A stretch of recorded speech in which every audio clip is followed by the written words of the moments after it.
कि महाराष्ट्र का नेतृत्व अब एक ग्रेट लीडर कर रहा है। तो उन्होंने स्पष्ट शब्दों में कहा है कि आप लोग आगे बढ़ के आइए और हमारे हेल्थ सेंटर में चेकअप करवाइए, टेस्टिंग करवाइए। उन्होंने कहा कि आप यहाँ पे महाराष्ट्र में हो, ये हमारी जिम्मेदारी है, हम आपको भूखे नहीं रहने देंगे और आपको आपके घर तक सुरक्षित पहुँचा देंगे। अगर घर ही जाना है तो खुशी से जाइए, डर कर या छिप कर मत जाइए। हेलो फ्रेंड्स, मैं Firoz Memon, the voice channel में आप सबका स्वागत है। आज 19 तारीख को सुबह में हर हफ्ते की तरह इस हफ्ते भी हमारे राज्य के चीफ मिनिस्टर मुख्यमंत्री श्री उद्धव ठाकरे जी ने लोगों को संबोधित किया, राज्य की जनता को संबोधित किया और उन्होंने बहुत सारी बातें की, बहुत इम्पॉर्टंट बातें की। काय बोलू, कारण गेले काही दिवस त्याच गोष्टी पुन्हा पुन्हा सांगतोय। दिवस एक एक एक एक एक एक उजाडतोय, मावळतोय, नवीन दिवस उजाडतोय, तोही मावळतोय। अनेक जण मला प्रश्न विचारतात, म्हणजे प्रश्न तोच आहे जो तुमच्याही मनात आहे, माझ्याही मनात आहे। एकूणच हे जे काही युद्ध चालू आहे, मला एका लता दीदींच्या गाण्याची आठवण आली। संपूर्ण जगाची अवस्था सरणार कधी रण। सबसे पहले मैं आपको ये बता दूं कि अब तक का मेरी जानकारी में पहली बार मैंने महाराष्ट्र का कोई ऐसा मुख्यमंत्री देखा है कि जो इतनी सरल और सीधी बात करता है, टू द पॉइंट। मतलब एक भी बात आपको नहीं लगेगी कि ये कोई हवा में बात कर रहा है, कोई फिगर्स हवा में दे रहे हैं, कोई यहाँ से बात कर रहे हैं, वहाँ से नहीं। जो फैक्ट है उसी के ऊपर बात करते हैं। और वाकई में अगर आप उनकी बात सुनोगे, उनकी स्पीच सुनोगे, जबकि हालांकि बहुत से वो मराठी में ज़्यादा बोलते हैं, लेकिन वाकई में लगता है कि नहीं यार, ये बंदा बहुत अच्छा बोल रहा है। अब हम आते हैं उनकी स्पीच के ऊपर जो उन्होंने बात की थी। सबसे पहले उन्होंने कोरोना की अपडेट दी, कोरोना पॉजिटिव केसेस और क्या अभी तक का जो फिगर है। तो 18 तारीख तक का उन्होंने, क्योंकि आज सुबह में बात किया तो उन्होंने कहा कि मेरे पास में 18 तारीख तक का आंकड़े हैं कि जो टेस्टिंग अब तक के जो टेस्ट हुए हैं। तो उन्होंने उसके ऊपर पहले बात किया कि लोग बोलते हैं कि टेस्ट नहीं हो रहे। तो ये बताया उन्होंने क्लियर करके कि हम लोग सिर्फ उनके ही टेस्ट कर रहे हैं जहाँ पे जिस पे सिम्टम्स दिख रहे हैं और हैवी सिम्टम्स नज़र आ रहे हैं।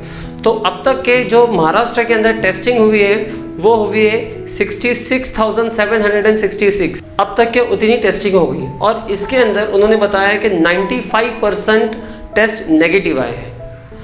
तो अब जब पॉजिटिव आए 5%, मतलब उन्होंने बताया कि 3,600 लगभग 3,600 प्लस जो है अब तक के पॉजिटिव आए हैं। और इसके अंदर इन पॉजिटिव में भी जो 70% केसेस है वो खतरे के बाहर है, बहुत ज़्यादा क्रिटिकल नहीं है। ये उन्होंने क्लियर बताया है। सिर्फ 52 केसेस है जो कि ना बहुत ज़्यादा क्रिटिकल है अब तक का।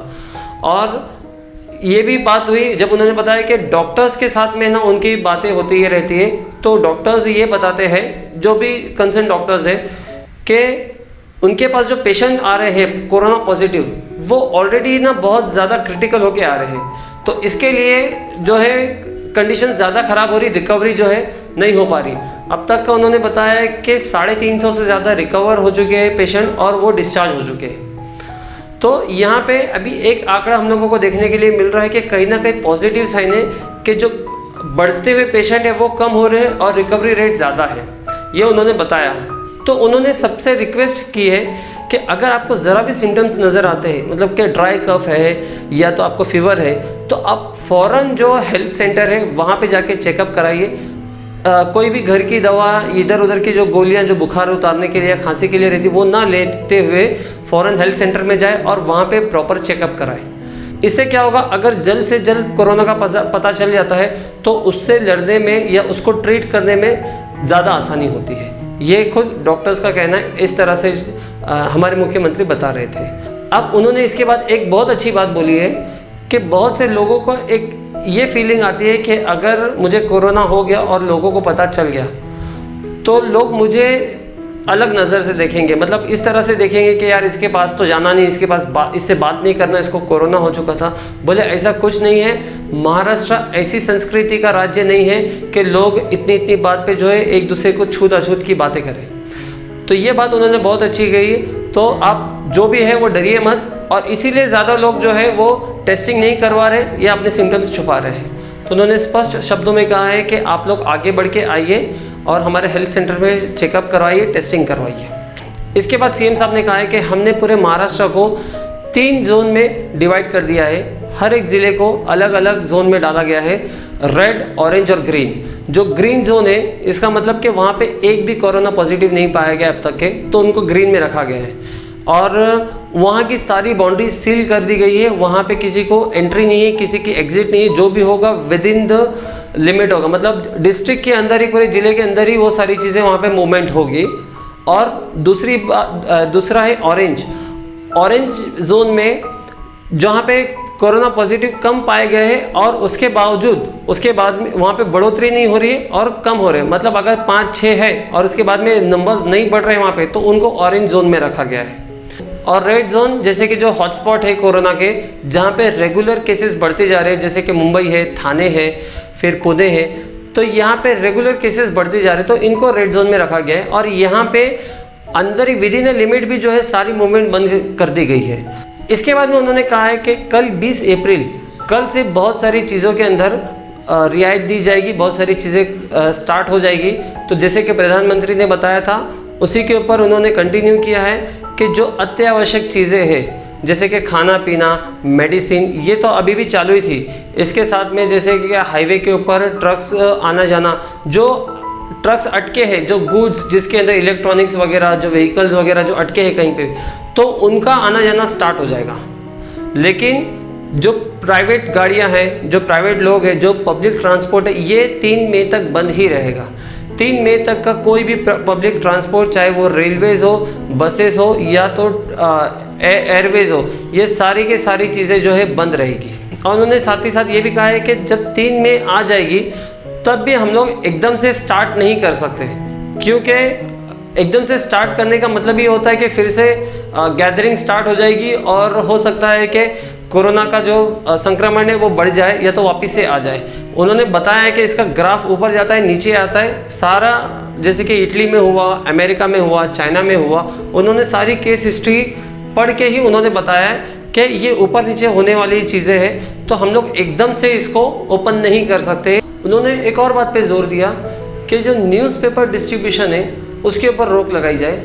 जो पेपर स्टॉल्स पे बिकते हैं उसके ऊपर कोई आपत्ति नहीं, लेकिन जो घर में डालते हैं तो उसके ऊपर उन्होंने कहा है कि इसके ऊपर रोक लगनी चाहिए। और उन्होंने ये भी कहा है कि मेरे इस डिसीजन को शायद आप बेवकूफ़ी समझे या तो फिर आपको ये लगे कि मैं क्या कुछ भी बोल रहा हूँ, लेकिन मुझे इतना सा भी रिस्क नहीं लेना है। तो उन्होंने कहा है कि जो घर में न्यूज़पेपर डालते हैं उसके ऊपर भी रोक लगाई जाए। साथ ही साथ उन्होंने कहा है कि जो महिला सुरक्षा है उसके ऊपर हम लोगों ने बहुत सारी चीज़ों को सख्त किया है। उन्होंने हेल्पलाइन नंबर दिया है कि 100 जो कि पुलिस का कंट्रोल रूम का नंबर है। तो उन्होंने कहा है कि इसके ऊपर भी हमने एक स्पेशल सेल बनाया है। आप 100 पे डायल करेंगे तो कोई भी आपत्ति होगी किसी भी महिला की तो आप बेझिझक वहाँ पे कॉल कीजिए। हमारे महाराष्ट्र पुलिस आपके भाई बन के, आपके रक्षक बन के मौके पे पहुँचेंगे तुरंत। फिर उन्होंने आगे बढ़ के और 2 नंबर शेयर किए जो कि हेल्पलाइन नंबर्स है कि इस लॉकडाउन में अगर किसी को भी कुछ भी आपत्ति आती है, कोई भी परेशानी आती है, तो इसके लिए उन्होंने ये 2 नंबर शेयर किए हैं। ये नंबर्स आपकी स्क्रीन के ऊपर है। पहला नंबर मुंबई महानगर पालिका और बिरला फाउंडेशन, ये दोनों के टाइप से जो है यहाँ पे इन्होंने सर्विसेज स्टार्ट किया है कि कोई भी अगर किसी को दिक्कत आती है लॉकडाउन के दौरान तो वो इस नंबर पर कॉल करके हेल्प ले सकता है। ये पहला नंबर आपकी स्क्रीन पे। ये आदिवासी संस्था और प्रोजेक्ट मुंबई, इनके दोनों के, और एक प्रफुल्ला फाउंडेशन है, ये तीनों के कोलैबोरेशन से ये सर्विसेज इनको मिली जा रही है। तो इसका नंबर भी आप स्क्रीन के ऊपर देख सकते हैं। और अंत में उन्होंने जो दूसरे राज्यों से महाराष्ट्र में काम करने के लिए आए हुए लोगों से कहा, यहाँ पे उन्होंने हिंदी में बात की। स्टार्टिंग का पूरा जो उनका सेंटेंस था, एक 20-22 मिनट का जो उनका था सेशन था, उन्होंने मराठी में लिया। और जब उन्होंने फिर जब दूसरे राज्य के लोगों से मुखातिब हुए तो वो उन्होंने हिंदी में बात की। उन्होंने कहा कि आप यहाँ पे महाराष्ट्र में हो, ये हमारी जिम्मेदारी है, हम आपको भूखे नहीं रहने देंगे और आपको आपके घर तक सुरक्षित पहुँचा देंगे। सिर्फ ये हालात जो है एक बार काबू में आ जाए, एक बार हालात सारे सुधर जाए, हम आपको आपके घर तक पहुँचाएंगे। अंत में ये भी कहा उन्होंने कि अगर घर ही जाना है तो खुशी से जाइए, डर कर या छिप कर मत जाइए, क्योंकि जब आप घर जाओगे तो आपको खुशी होनी चाहिए कि आपके घर वालों से मिलने के लिए वो वहाँ पे सुरक्षित है, हम आपको यहाँ पे सुरक्षित रखेंगे। ये बोलकर उन्होंने अपनी बात ख़त्म की। तो दोस्तों, इन बातों से एक ही बात समझ में आती है कि महाराष्ट्र का नेतृत्व अब एक ग्रेट लीडर कर रहा है और अपने लोगों से वो टाइम टू टाइम बात करते हैं और उनको आश्वासन देते हैं कि हम आपके साथ हैं। एक आम आदमी को इससे बड़ी चीज़ और क्या चाहिए। तो दोस्तों, उम्मीद करते हैं कि आपको हमारी वीडियो पसंद आई होगी। आप इस वीडियो को लाइक कीजिए, शेयर कीजिए और कमेंट में अपनी राय देना ना भूलें। मिलते हैं हम एक अगली वीडियो में और मंडे टू फ्राइडे हमारा टॉप 10 देखना ना भूलिए। Thank you.